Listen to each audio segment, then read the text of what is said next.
Hola a todos. Hoy quisiera hablarles acerca de la obediencia a Dios. Para eso me he basado en tres principios fundamentales. El primer principio fundamental lo he llamado el desprendimiento. Y podemos encontrar un par de versículos bíblicos que nos hablan concretamente sobre el desprendimiento. El primero lo tenemos en Génesis 12.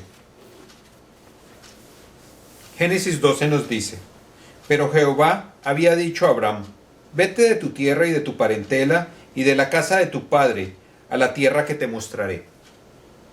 Y haré de ti una nación grande y te bendeciré y engrandeceré tu nombre y serás bendición. Bendeciré a los que te bendijeren y a los que te maldijeren maldeciré.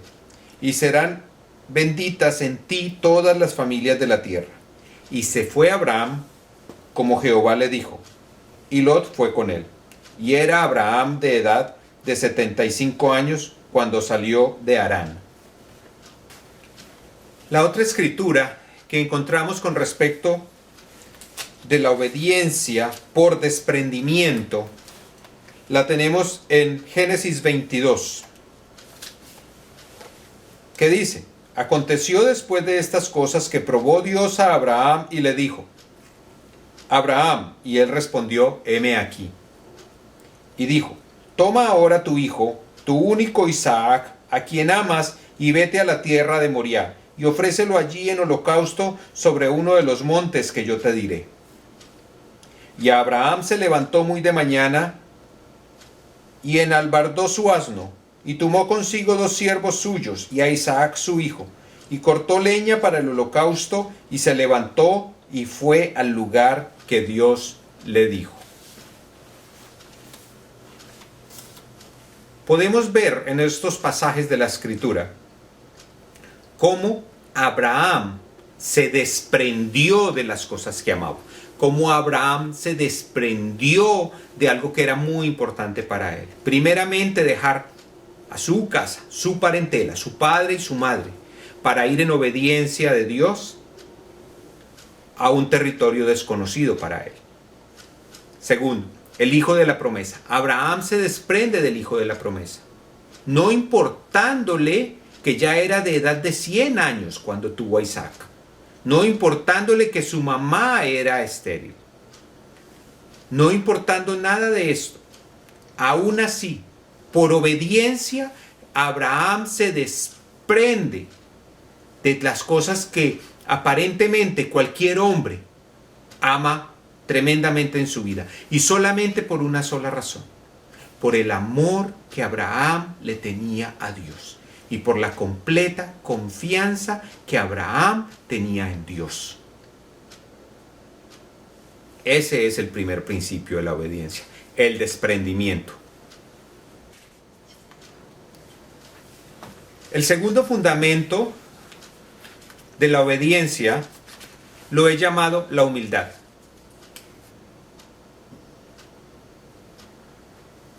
Por humildad, reconozco que Dios es el dueño de mi vida y reconozco que Dios es quien decide qué hace y a dónde debo ir y dónde debo estar. Este principio lo podemos basar en 2 escrituras. Primera está en Génesis 26 y dice: Después hubo hambre en la tierra, y además de la primera hambre que hubo en los días de Abraham, y se fue Isaac a Abimelech, rey de los filisteos, en Gerar.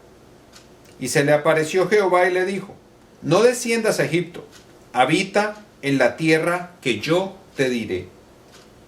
Habita como forastero en esta tierra, y estaré contigo y te bendeciré, porque a ti y a tu descendencia daré todas estas tierras, y confirmaré el juramento que hice a Abraham tu padre. Multiplicaré tu descendencia como las estrellas del cielo, y daré a tu descendencia todas estas tierras, y todas las naciones de la tierra serán benditas en tu simiente, por cuanto oyó Abraham mi voz, y guardó mi precepto, mis mandamientos, mis estatutos y mis leyes. Habitó pues Isaac en Gerar. La otra confirmación de la humildad La encontramos en Génesis 28, del 1 al 7, diciendo así: entonces Isaac llamó a Jacob y lo bendijo, y le mandó diciendo: no tomes mujer de las hijas de Canaán. Levántate, ve a Padán Aram, a casa de Betuel, padre de tu madre, y toma allí mujer de las hijas de Labán, hermano de tu madre. Y el Dios omnipotente te bendiga y haga fructificar y te multiplique hasta llegar a ser multitud de pueblos.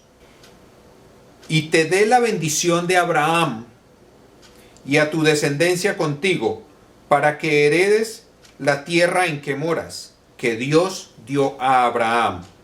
Así envió Isaac a Jacob, el cual fue a Padán Aram, a Labán, hijo de Betuel arameo, hermano de Rebeca, madre de Jacob y de Esaú. Y vio Esaú cómo Isaac había bendecido a Jacob y le había enviado a Padán Aram para tomar para sí mujer allí, y que cuando le bendijo le había mandado diciendo: no tomarás mujer de las hijas de Canaán.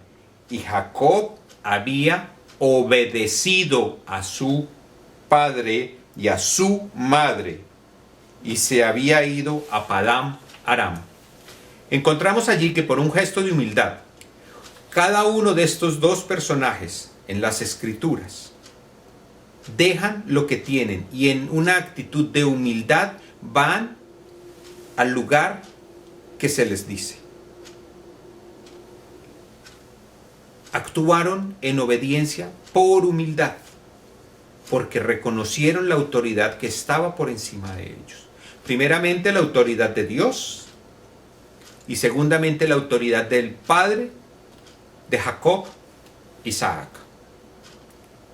En estos dos pasajes encontramos no solamente que hay un desprendimiento de las cosas que teníamos, sino que por humildad se sigue el mandato, se obedece el mandato de lo que la autoridad superior estaba diciendo en ese momento.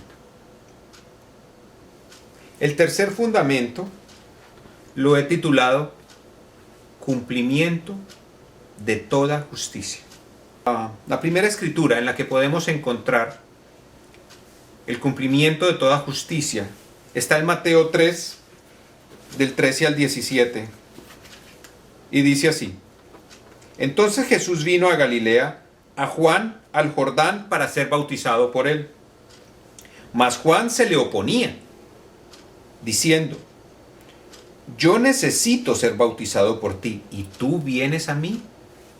Pero Jesús le respondió: deja ahora, porque así conviene que cumplamos toda justicia.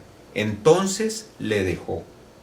Y Jesús, después que fue bautizado, subió luego del agua, y he aquí los cielos fueron abiertos, y vio el Espíritu de Dios que descendía como paloma y venía sobre él. Y hubo una voz de los cielos que decía: este es mi Hijo amado, en quien tengo complacencia. Era necesario que Jesús obedeciera el mandato de ser bautizado. Jesús era libre de pecado. ¿De qué tenía que arrepentirse? ¿Por qué tenía que ser bautizado si era el mismo Hijo de Dios? Era la presencia misma de Dios en la tierra, era la presencia misma de Dios entre nosotros. ¿Para qué era necesario que Jesús se bautizara? Para que se cumpliera toda justicia. Por eso era importante el bautizo de Jesús, para que lo que había sido escrito por los profetas, hablado por los profetas, se cumpliera, para que se cumpliera toda justicia conforme a la voluntad de Dios. La segunda escritura la encontramos en el mismo Evangelio de Mateo, en el capítulo 26, versos del 36 al 39. Y dice: entonces llegó Jesús con ellos a un lugar que se llama Getsemaní, y dijo a sus discípulos: sentados aquí, entre tanto yo voy allí y oro. Y tomando a Pedro y a los dos hijos de Zebedeo, comenzó a entristecerse y a angustiarse en gran manera. Entonces Jesús les dijo: mi alma está muy triste hasta la muerte. quedaos aquí y velad conmigo.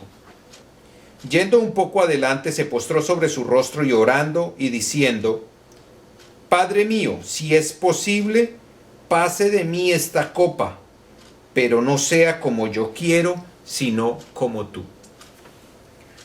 Jesús es el mismo Hijo de Dios, es el mismo Hijo del Dios viviente. Jesús simplemente pudo haber dicho: no quiero vivir esto. Esto es demasiado fuerte, esto es demasiado grande para mí. No estoy dispuesto a vivir este dolor. A ver, era el Hijo de Dios, podía hacerlo todo. Con solo tronar sus dedos, podía haber cambiado todo el curso de la historia. Pero entonces, ¿dónde iba a quedar la palabra de Dios que fue dicha a los profetas en la antigüedad? Que encontramos en Isaías. ¿Dónde iba a quedar la palabra de Dios? Por eso era importante que Jesús entrara en obediencia, aun siendo el mismísimo Hijo de Dios. Entrara en obediencia para que se cumpliera toda justicia. Toda justicia significa para que se cumpliera la palabra de Dios, como había sido dada. ¿Qué podemos concluir de esta enseñanza? Podemos concluir que basados en el desprendimiento, que basados en la humildad y basados en las Escrituras, que es el cumplimiento de toda justicia, encontramos el amor perfecto de Dios. En la medida en que nosotros obedecemos, encontramos la perfección del amor de Dios sobre nuestras vidas, porque fue Él quien nos amó a nosotros primero. Habiéndonos Él amado a nosotros primero, nosotros estamos en la capacidad de amarle. Estamos en la capacidad de amarle y por consiguiente, como consecuencia de ese amor, estamos en la capacidad de entrar en obediencia. Y lo más interesante y más bonito de todo, que si amamos, podemos obedecer, y una vez obedecemos, toda obediencia nos lleva a una bendición. Y cuando obedecemos por amor, nos deleitamos en la obediencia. Y nuestro Padre que está en los cielos se deleita en nosotros y nos premia con todas las bendiciones que Él tiene para nosotros. Entonces, hermanos, los exhorto, los invito de todo corazón a que entremos en obediencia, pero a que entremos en obediencia por amor de su nombre, por amor a nuestro Padre que habita en los cielos, por amor de nuestro Señor Jesucristo que vino a dar su vida por nosotros. Lo invito y lo exhorto, hermano, a que nos deleitemos en la obediencia. En la medida que nos deleitemos en la obediencia, en esa misma medida, nuestro Padre que habita en los cielos nos honrará para siempre y no nos dejará avergonzados. Y todas sus promesas, que son más de 3,000 que están en las Escrituras, van a ser para nosotros, porque Él se va a deleitar dando, proveyendo para nosotros. Se va a deleitar en bendición para nosotros. Se va a deleitar amándonos como fue hecho en el principio. Hasta una próxima oportunidad, hermanos. Dios les bendiga.